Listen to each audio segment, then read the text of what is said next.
Good morning. This is Isolde Trachtenberg with the Creative Mindset Podcast. Ooh, I don't have much of a voice this morning yet, so I'm coming at you all gravelly. I don't know if this sounds sexy or just tired, but that's what happens when you do 3 hours of holiday singing in the wintertime in a very loud room. We had a wonderful gig last night with the Red Hats, and that was amazing. They were wonderful and terrific, but it was in a loud space. Even the guy who owns the company was like, "Oh, we need to have amplification for you next year." I'm like, "Great, please do that." So today I want to talk about something that is a little hard to figure out sometimes. Everybody talks about how if you are a creative or if you want to work in the business world, that you need to provide value. You need to help people. You need to give them what they need. But what if you don't know? What if you don't know how to help the people? I know that you need to know what the value of your offering is, and you need to sort of know how it will help people, because if what you're doing doesn't solve someone's problem, then you're going to have a tough time succeeding, I think. The thing is, for me anyway, it's really hard to focus on what they call pain points, because I don't want to focus on what someone else is in pain about and then press on it to make them aware of the pain so that then I can offer the thing that would fix it. That just leaves weirdly a bad taste in my mouth. I prefer to look at it as helping them, as figuring out what they need and helping. And so here are two questions that I ask myself when I need to know that answer. The first one is, if I were someone who knew the solution to this, what would I do? Or what would I say? Right? So if you see someone having a problem with something, don't press on the problem, but ask yourself the question, if I knew how to solve it, if what I can do would solve it, how would I do it? Then, and this is another way of looking at it, is specifically, what do they need? Not what can I do to help, but what do they need? Add that step in first. Let me give you an example. I was, despite what my voice sounds like, I do voiceovers, and I was taking a class, and we were reading spots, right? So we were going into the booth, and we were reading spots.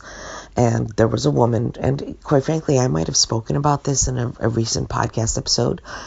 I don't remember, but this part of it is interesting to me. One of the women in the class, her glasses broke, and they were her reading glasses, and she is in the booth, and she's obviously having trouble reading the spot, and I could see it sort of spiraling into a place of tension and stress, because our instructor, who is the amazing Paul Liberti and is terrific, but I think he wasn't sure exactly what was happening, why she was having trouble saying the words.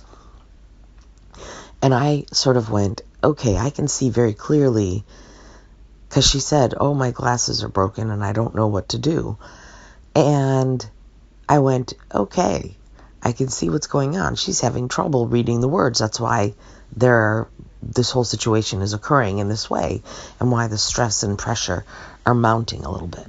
So I thought to myself, not how can I help, because I wasn't sure how I could help fix her glasses. But I thought to myself, what does she need right now? And I went, okay, she either needs fixed glasses, which I can't do, or she needs to be able to read the text. Well, how can she read the text? She can read the text either by having new glasses, which I can't do, or by having bigger text. So I turned my own text around and wrote out the spot, the words for what we were reading really big on the back of my piece of paper. And it felt a little weird. I wasn't sure what to do about it because I was like, well, I'm sort of taking it in my hands to go, well, I'm going to offer to help. I'm a helper and fix-it personality, so that's what I do.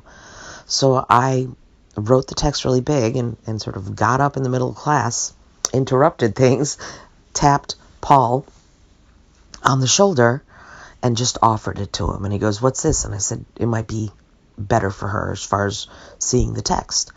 And he went, oh, okay. And he turned around and he gave it to Pat. And he said, does this help? Can you read this? And she went, yes, I can. And then they proceeded to read with the bigger text, and it worked great, right? So in the moment, and he was so sweet. He turned around and he sort of put his hands together in prayer pose like yoga and just said, bless you. And it was my pleasure. I was like, absolutely. But the point of this for me was not focusing on what I could do to help, because that led me into different directions. What I focused on was, what does she need in the moment? What she needed in that moment was to be able to see the text. And that led logically to the next question, which was, well, how can I make it so that she can see the text? And that led to the next logical thought, which was, let me make the text bigger, which led to the next logical thought, which was, how do I do that? I'll just write it out really big on the back of my piece of paper. So it was a creative solution, which I'm always in favor of, right? Since this is the Creative Mindset Podcast. But it was a creative solution, which was a logical progression. And creativity can be logical. Never forget that. And in fact, ought to be often. It has a strange sort of logic, but it does have one. So going through that process allowed me to get from what does she need all the way through to the solution using an ingenuity that was very logical, because I went from step to progressive step until I had the exact solution in my mind and had the tools and the ability to make it happen. So when you're faced with a situation where you're trying to do what will help, don't focus on what you can do. Start with what they need and work your way backwards to what your skill set is. That's the way to do it and make it work. I wanted to give you that little tidbit, and I want to invite you to subscribe to the podcast to get more such tidbits that will help you get your own stuff done, get your own creativity and creative problem solving in a way that will be beneficial both to you and everyone around you and everyone you reach. So please consider subscribing to the podcast, and if you're enjoying it, consider leaving a review. I'd love to hear from you about what you think and how you feel about the show that I've been doing now. I think I'm way over 300 episodes at this point, so that's very exciting. Anyway, until next time, this is Isolde Trachtenberg, sending you all of my love.